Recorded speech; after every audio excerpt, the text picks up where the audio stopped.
Apa yang ada dalam benak Anda ketika berbicara soal pembangunan infrastruktur? Tentu Anda akan berpikir tentang pembangunan jalan raya, jembatan, dam, saluran, dan lain-lain. Pembangunan infrastruktur yang hampir selalu menjadi prioritas di setiap pemerintahan, siapapun presidennya, tentu menelan biaya sangat tinggi. Dan seringkali, proyek-proyek infrastruktur tersebut dijadikan ajang untuk korupsi. Sehingga dalam sejarah perjalanan bangsa ini, ternyata pembangunan infrastruktur tidak selalu berbanding lurus dengan tingkat kesejahteraan rakyat Indonesia itu sendiri. Di gerakan Kembali Menjadi Bangsa Indonesia atau KMBI ini, kami ingin memperkenalkan sebuah konsep yang belum menjadi perhatian khusus bagi bangsa ini. Jika kita menganggap pembangunan infrastruktur yang bersifat fisik itu penting, lalu kenapa kita tidak pernah berpikir tentang pembangunan infrastruktur kebangsaan? Infrastruktur kebangsaan? Wah, apa-apaan lagi nih? Jangan mengada-ada lah, Bung. Eyalah, nggak mengada-ada ini, sumpah. Jadi sebagaimana sudah ditonton di bagian sebelumnya, bahwa bangsa ini terlahir dulu sebelum NKRI dibentuk, itu artinya bangsa menempati posisi yang lebih penting dibandingkan negara. Itulah kenapa misi pertama dari tujuan nasional yang ada di pembukaan Undang-Undang Dasar 45 adalah melindungi segenap bangsa Indonesia dan seluruh tumpah darah Indonesia. Itulah kenapa di pasal 1 ayat 2 Undang-Undang Dasar 45 yang asli dikatakan bahwa kedaulatan berada di tangan rakyat dan dilaksanakan sepenuhnya oleh sebuah lembaga bangsa yang bernama MPR. Jadi sebenarnya keberadaan NKRI ini hanyalah alat bagi bangsa Indonesia untuk mencapai cita-cita kemerdekaannya, yaitu merdeka, bersatu, berdaulat, adil dan makmur. Maka seharusnya sebelum berpikir membangun negara, sudah seharusnya kita berpikir terlebih dahulu bagaimana membangun bangsa. Dengan apa kita akan membangun bangsa? Ya, tentunya dengan infrastruktur kebangsaan. Apa itu infrastruktur kebangsaan? Infrastruktur kebangsaan adalah sebuah sistem yang akan mewujudkan suatu kerakyatan. Gagasan dasarnya adalah membangun suatu jaringan rakyat atau people networking berdasarkan nilai-nilai luhur bangsa, yaitu musyawarah mufakat. Infrastruktur kebangsaan ini dibentuk agar jalur aspirasi rakyat menjadi jelas, mulai dari tingkatan keluarga, RT, RW, sampai ke lumbung. Nanti sebentar lagi kami akan jelaskan detail konsepnya. Maka ketika aspirasi rakyat telah terkoneksi secara real di dalam infrastruktur kebangsaan, maka disitulah kedaulatan rakyat akan terwujud. Bagaimana sih sebenarnya rakyat dikatakan berdaulat? Jadi, rakyat bisa disebut berdaulat jika rakyat terlibat secara aktif di dalam pembangunan kehidupan berbangsa dan bernegara. Dengan konsep membangun MPR di seluruh wilayah Indonesia melalui lumbung-lumbung, maka di situ rakyat akan terlibat secara langsung dan terstruktur di dalam pengangkatan para wakil rakyat yang akan duduk di DPR dan juga pengangkatan pemimpin negara yaitu presiden dan wapres.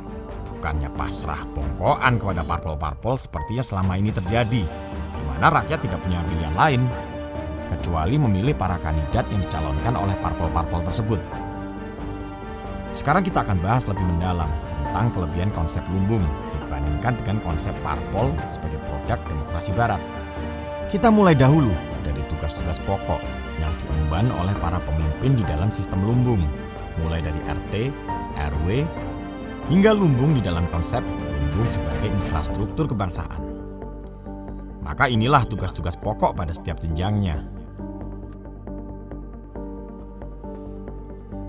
Tugas pokok RT: melakukan pendataan terhadap tingkat pendidikan masyarakat di dalam lingkup RT. Tugas pokok RW: melakukan pendataan terhadap tingkat kesejahteraan masyarakat di dalam lingkup RW. Tugas pokok lumbung: melakukan pendataan terhadap tingkat ketahanan masyarakat di dalam lingkup lumbung. Tingkat ketahanan masyarakat di sini meliputi berbagai hal, diantaranya ketahanan pangan, ketahanan energi, sampai kepada kemampuan bela negara. Data-data itulah yang harus ada pada tiap-tiap lumbung. Sehingga dalam hal ini, lumbung berfungsi sebagai database untuk menjadi acuan bagi negara di dalam merancang strategi pembangunan nasional. Maka dari itu, pemanfaatan lumbung sebagai database selain sangat membantu pekerjaan negara dalam menggali data dari masyarakat, juga meningkatkan akurasi dari data kemasyarakatan itu sendiri. Lalu sebenarnya, apa dasar pemikiran tugas-tugas pokok dari masing-masing tingkatan tersebut? Jawabannya ada di tujuan nasional yang tercantum di pembukaan Undang-Undang Dasar 45. Melindungi segenap bangsa Indonesia dan seluruh tumpah darah Indonesia, memajukan kesejahteraan umum, dan mencerdaskan kehidupan bangsa. Maka tugas RT melakukan pendataan terhadap tingkat pendidikan masyarakat selaras dengan tujuan mencerdaskan kehidupan bangsa. Tugas RW melakukan pendataan terhadap tingkat kesejahteraan masyarakat selaras dengan tujuan memajukan kesejahteraan umum. Sementara tugas lumbung melakukan pendataan terhadap tingkat ketahanan masyarakat selaras dengan tujuan melindungi segenap bangsa Indonesia dan seluruh tumpah darah Indonesia. Lalu bagaimana dengan tujuan nasional yang terakhir, yaitu ikut di dalam ketertiban dunia yang berdasarkan kemerdekaan, perdamaian abadi, dan keadilan sosial? Maka tentunya isu ini menjadi tanggung jawab Presiden sebagai pemegang mandat dari MPR. Selain daripada tugas-tugas pokok itu tadi, setiap lumbung yang ada di Indonesia juga wajib menyusun semacam rencana anggaran kebutuhan masyarakat. Enaknya disingkat apa ya? Rakyat, begitukah supaya gampang diingat? Atau para pemirsa punya usulan nama lain yang lebih keren begitu? Monggo masukannya. Oke, sementara kita pakai istilah rakyat begitu ya. Rencana anggaran kebutuhan masyarakat. Lalu buat apa? Ya pastinya, keberadaan rakyat ini sekali lagi akan menjadi database atau acuan bagi negara dalam penyusunan RAPBN di tingkat pusat dan RAPBD di tingkat daerah, agar supaya uang yang dibelanjakan negara bisa lebih tepat sasaran, bukan sekedar dikira-kira saja apa kebutuhan masyarakat atau dirancang berdasarkan karepnya para pejabat saja. Dan karena selama ini penyusunan APBN atau APBD tidak terlalu melibatkan partisipasi masyarakat, maka akibatnya anggaran negara yang turun ke masyarakat itu kadang-kadang atau malah seringkali tidak tepat sasaran. Karena apa? Karena data dan acuannya tidak jelas. Disinilah database yang ada di setiap lumbung yang tertuang di dalam rakyat akan menjadi acuan bagi negara dalam menetapkan baik APBN maupun APBD. Sehingga nantinya APBN dan APBD yang diturunkan ke masyarakat bisa lebih tepat sasaran dan sesuai dengan apa yang dibutuhkan masyarakat. Tahu nggak, apalagi yang keren dari sistem lumbung ini? Oke, sabar dulu ya. Kita sudah menelan informasi yang begitu banyak. Saatnya kita rehat sejenak ya, ben orang bledos otaknya. Mari kita pejamkan mata. Tarik nafas dalam-dalam. Hembuskan pelan-pelan. Ulangi ya, sampai 3 kali.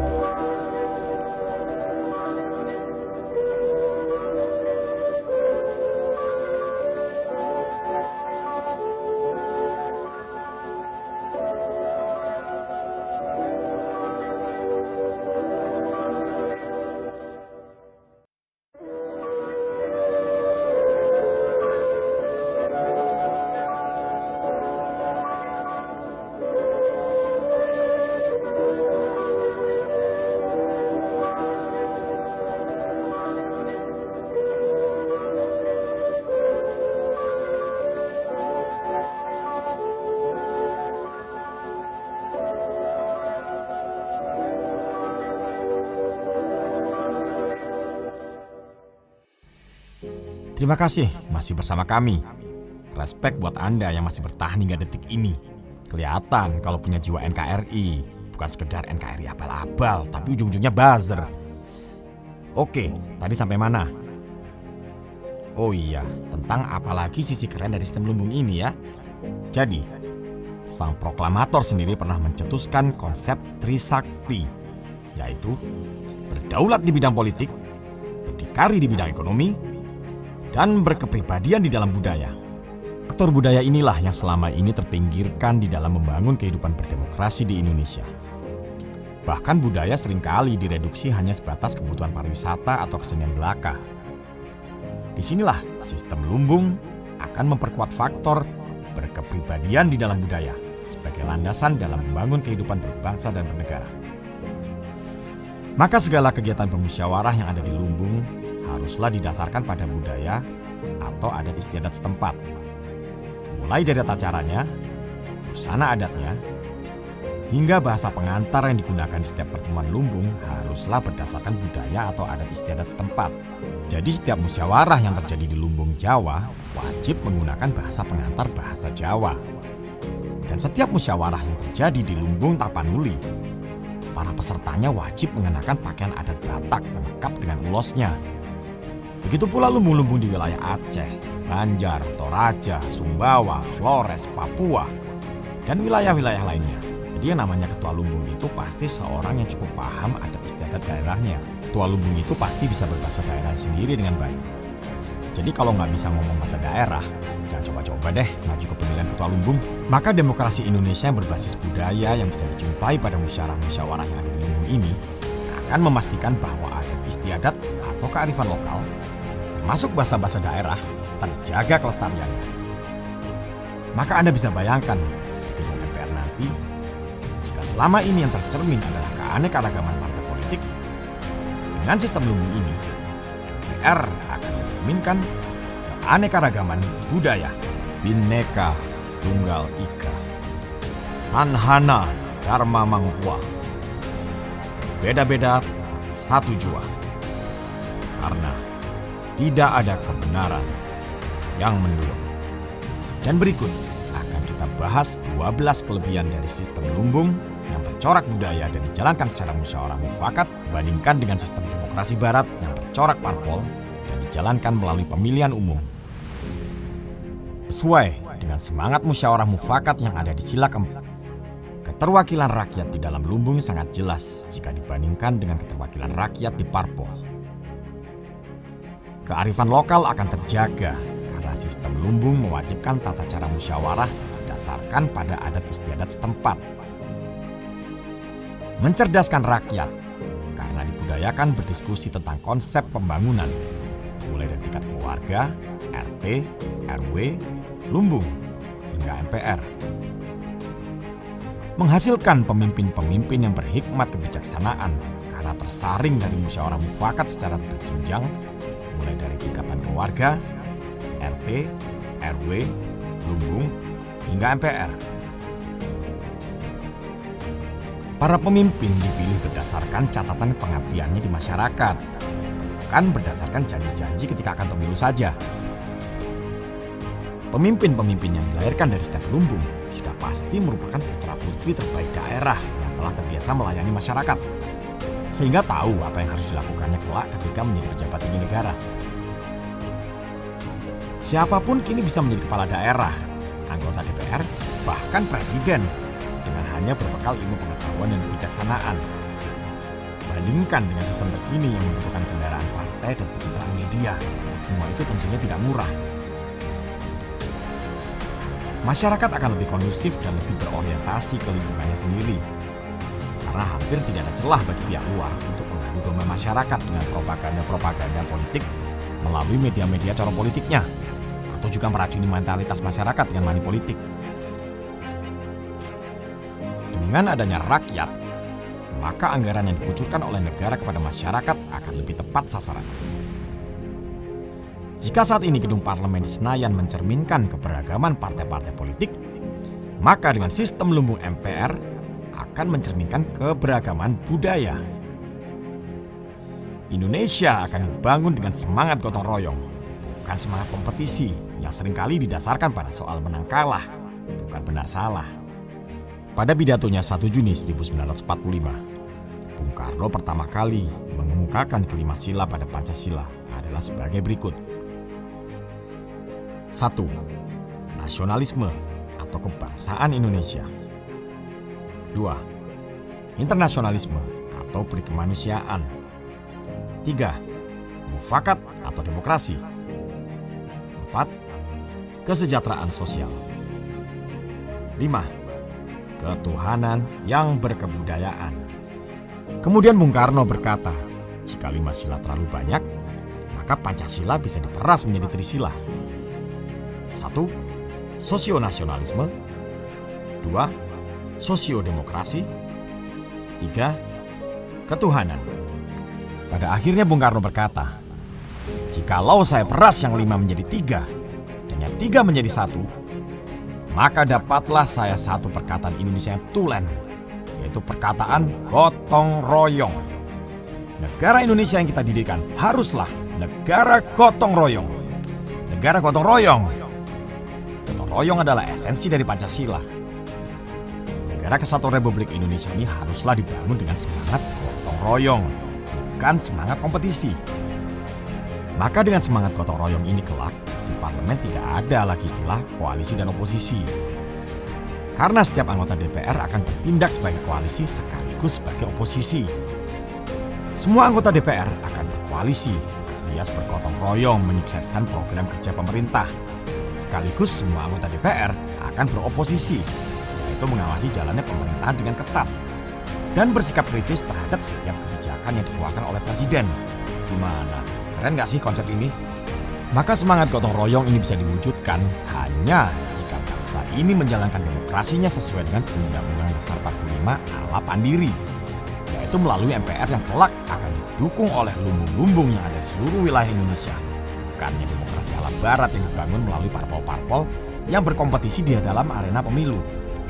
Perhatikan, ini penting, bahwa berdemokrasi dengan parpol itu hukumnya tidak wajib. Ya, kalau sekedar untuk menyampaikan aspirasi kepada negara, ternyata bangsa kita tidak wajib loh pakai parpol.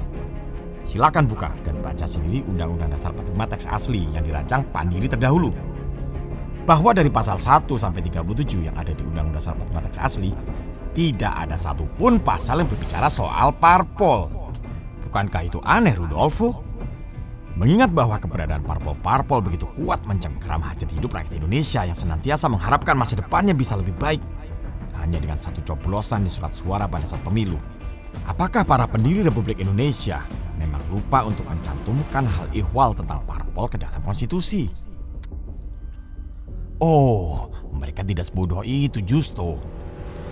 Bukankah itu malah artinya keberadaan parpol sedari awal memang bukanlah desain dari Pandiri dalam membangun demokrasi di Indonesia? Atau setidaknya tidak mutlak menjadi sebuah keharusan dalam membangun demokrasi di Indonesia. Etimologi partai sendiri berasal dari bahasa Prancis, parti, yang dalam bahasa Inggrisnya menjadi part, artinya bagian. Jadi sedari awal filosofi partai itu kayaknya emang membagi-bagi alias memecah belah gitu loh. Makanya nggak heran bahwa dari waktu ke waktu rakyat Indonesia ini semakin terpecah belah saja karena intrik politik yang mengatasnamakan pesta demokrasi. Makanya lahir itu spesies-spesies abad ini yang namanya kecebong, kampret, kadrun, sobat kolam, atau apalagi nanti hasil metamorfosisnya.